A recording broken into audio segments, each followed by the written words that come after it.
আসসালামু আলাইকুম দর্শক, শুরু করছি ডক্টর আলা আমার ডাক্তার, sponsored by Nuvista pharma limited and powered by Marvelon. আমি ডাক্তার নাইমা আছি আপনাদের সাথে এবং থাকবো অনুষ্ঠানে পুরো সময় জুড়ে।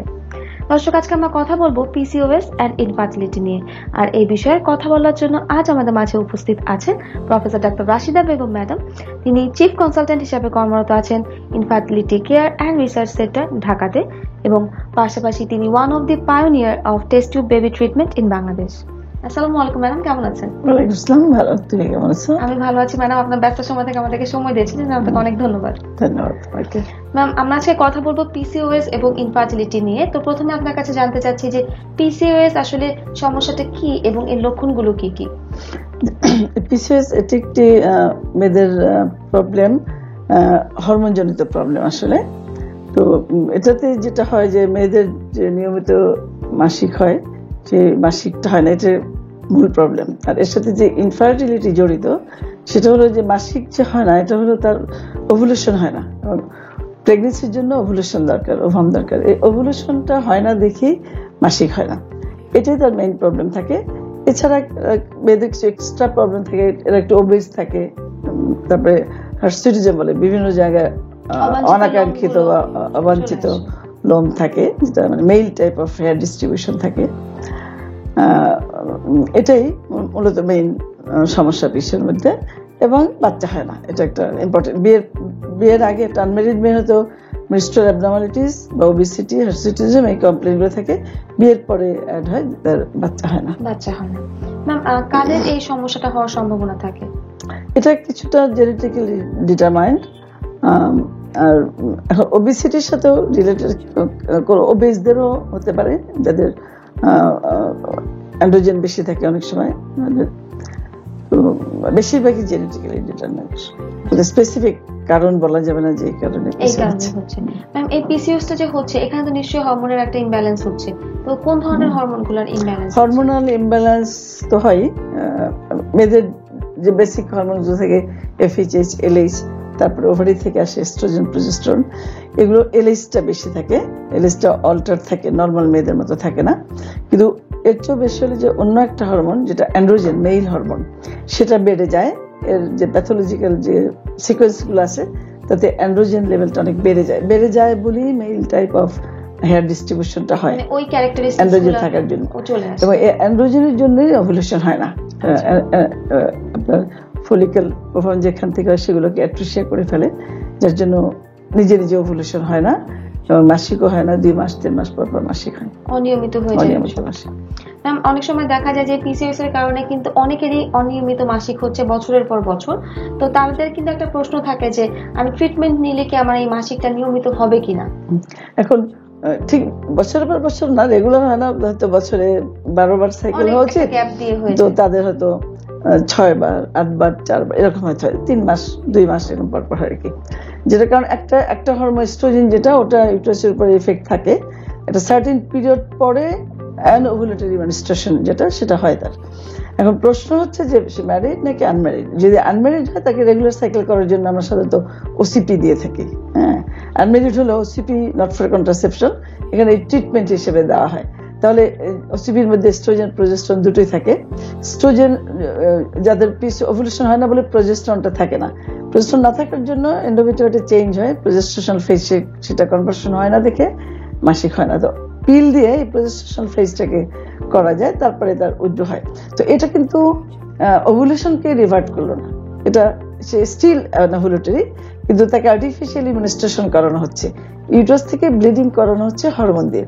এটা যারা বাচ্চা চাচ্ছে না বা যারা ম্যারিড, সে কন্ট্রাসেপশনও চাচ্ছে, মেনস্ট্রুয়েশনও রেগুলার চাচ্ছে, তাহলে তার কন্ট্রাসেপশন হচ্ছে, মেনস্ট্রুয়েশন রেগুলার হচ্ছে। এবং এটা কিন্তু ট্রিটমেন্ট ডিজিজটাকেও কিছুটা রিভার্ট করে, তার এন্ডোজেনাস হরমোনকেও কারেক্ট করে ওসিপি দিলে। কাজে সেই হিসাবে ট্রিটমেন্টটা এফেক্টিভ। কিন্তু যাদের বিয়ের পরে যদি কন্ট্রাসেপশন দেয়, যে বাচ্চা হয় না, সে যদি আসে আমার কাছে, তো মেইন প্রবলেম থেকে আমরা আরো ইনভেস্টিগেশন দিই, হাজবেন্ডকে দিতে চাই, যেটা বেশি প্রবলেম, আমি সেই জন্য এটা ফোকাস করছি। তো ভীষণ রকম পিড়াপিড়ি করে যে হাজবেন্ডরা যে আগে ওর মাসিক ঠিক করেন, ওর তো মেনস্ট্রুয়েশন হয় না, জন্য বাচ্চা হচ্ছে না, আমার টেস্ট করার দরকার নেই, বা আমি পরে করব, আগে ওর মেনস্ট্রুয়েশন ঠিক করেন। তখন আমরা জবাব দিই, ঠিক আছে মেনস্ট্রুয়েশন ঠিক করব, যে ওষুধ দিয়ে মেনস্ট্রুয়েশন ঠিক করবো সেই ওষুধে কিন্তু বাচ্চা হবে না। তো আপনি সেটা চান, আপনি কি রেগুলার মেনস্ট্রুয়েশন চান নাকি রিয়েল ট্রিটমেন্ট চান? যদি ট্রিটমেন্ট চান, এটা ট্রিটমেন্ট আছে, সেটা দেব। ট্রিটমেন্ট দিলে ওভুলেশন হবে, প্রেগনেন্সি হওয়ার চান্স থাকবে, প্রেগনেন্সি না হলে মেনস্ট্রুয়েশন হবে। তার আগে সিমেন্ট টেস্ট করতে হবে যে ট্রিটমেন্ট দেওয়া যাবে কিনা। তো এইটা ইনফার্টাইল পেশেন্টদের এটা বড় সমস্যা হয়, যারা মাসিক নিয়ে মাথা খারাপ করে ফেলে। কিন্তু আমার মেসেজ হলো যে মাসিক নিয়ে মাথা খারাপ করার কিছু নাই। ওর এন্ড্রোজেনের যে প্রবলেমটা, সেটার জন্য মেনস্ট্রুয়েশন হয় না, কিন্তু মেনস্ট্রুয়েশন করানো যাবে। ওভুলেশন হলেই মেনস্ট্রুয়েশন হবে, এবং ওভুলেশন হওয়াটাই তার জন্য জরুরি, কারণ এটার জন্যই তার বাচ্চা হচ্ছে না। সবচেয়ে সুখের বিষয় যে যত বাচ্চা না হওয়ার যত কারণ আছে, তার মধ্যে এটা সবচেয়ে ভালো কারণ, যেটা ট্রিটমেন্ট পসিবল, রেজাল্ট খুব ভালো, এবং এদের বাচ্চা হয় নাই এরকম সংখ্যা খুব কম, যদি পার্টনার ভালো থাকে, পার্টনারের যদি কোনো সমস্যা না থাকে। যে এই মেয়েদের জন্য বা এই মেয়েদের শাশুড়ির জন্য বা তাদের হাজবেন্ডের জন্য এটা মেসেজ যে এদেরকে আননেসেসারি বিরক্ত করবেন না, কারণ এদের বাচ্চার সম্ভাবনা অনেক গুণে বেশি অন্যান্য পেশেন্টদের চেয়ে। কারণ এদের প্রচুর ওভাম থাকে তাদের ওভারিতে, এবং ওভুলেশন হওয়ার টাইমটা অনেক দীর্ঘায়িত, যেটা অন্য মহিলাদের থাকে না। যেমন রিপ্রোডাক্টিভ লাইফ তো মেয়েদের অনেক শর্ট, পিসিওর মেয়েদের কিন্তু রিপ্রোডাক্টিভ লাইফ অনেক বড়, কারণ এদের অনেক বেশি এগ স্টক থাকে। ওভুলেশনটা রেগুলার হয় না বটে, কিন্তু থাকে অনেক। ওভুলেশন করাতে একটু টেকনিক দরকার, সেটা ডাক্তাররা বুঝবে, সেটা পেশেন্টের বোঝার দরকার নেই।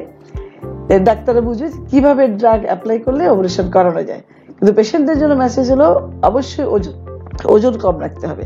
কাজে ডায়েটিং এবং এক্সারসাইজের মাধ্যমে ওজনটা কমিয়ে রাখতে হবে।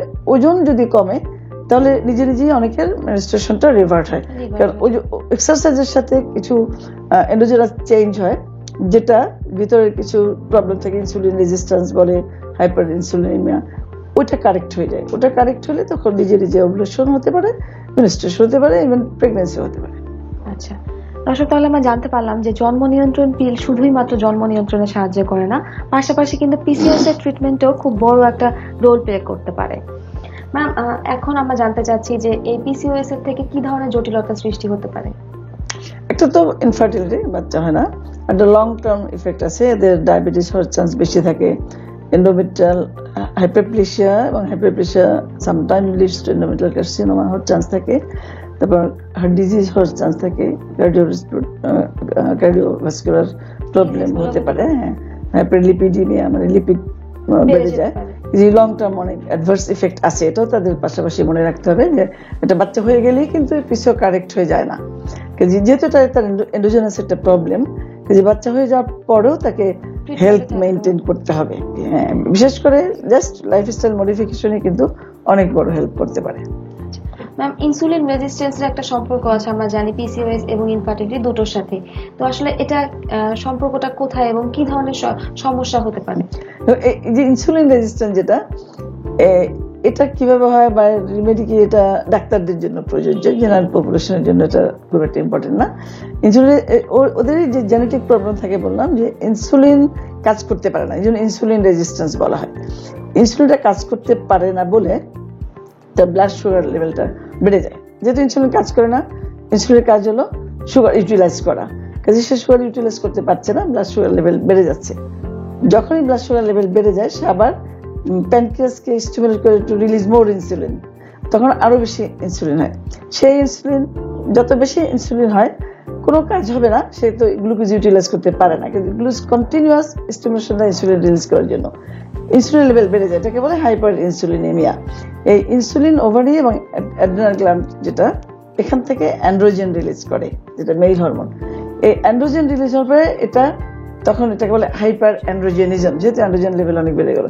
This androgen causes atresia of the follicles and anovulation.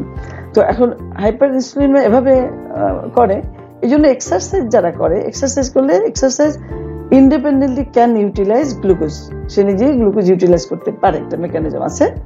তো যখনই গ্লুকোজটা ইউটিলাইজ করে ফেলে, তখন সে আর প্যানক্রিয়াসকে স্টিমুলেট করে না, ইনসুলিন রিলিজ হয় না, কাজে হাইপার ইনসুলিনিমিয়া রিভার্ট হয়, সে আর স্টিমুলেশন দেয় না টু রিলিজ অ্যান্ড্রোজেন, হাইপার অ্যান্ড্রোজেনিজম কমে যায়, ফলে ওভুলেশন হতে সহায়তা করে। অনেক পিসিওএস পেশেন্টদের কিন্তু একটা প্রশ্ন থাকে যে আমি যদি বাচ্চা নিয়ে ফেলি কখনো, সেই ক্ষেত্রে কি আমার পিসিওএস সম্পূর্ণভাবে ভালো হয়ে যাবে কিনা? না, একটু আগে বললাম যে এটা যেহেতু একটা মেটাবলিক ডিসঅর্ডার, এন্ডোজেনাস প্রবলেম, বা জেনেটিক্যালি ডিটারমাইন্ড যদি থাকে, এটা ভালো হয়ে যায় না, মেনটেন করতে হবে তাকে। ধন্যবাদ ম্যাডাম, আশা করছি আমাদের দর্শক আপনার কথাগুলো থেকে অনেক উপকৃত হয়েছে। ধন্যবাদ ডক্টর এবং মুস্তাফা আমাকে। দর্শক, দেখতে দেখতে আজকে অনুষ্ঠানের শেষ পর্যায়ে চলে এসেছি। সবাই ভালো থাকবেন, সুস্থ থাকবেন এবং নিয়মিত আমাদের ডক্টর সাথেই থাকবেন। আল্লাহ হাফেজ।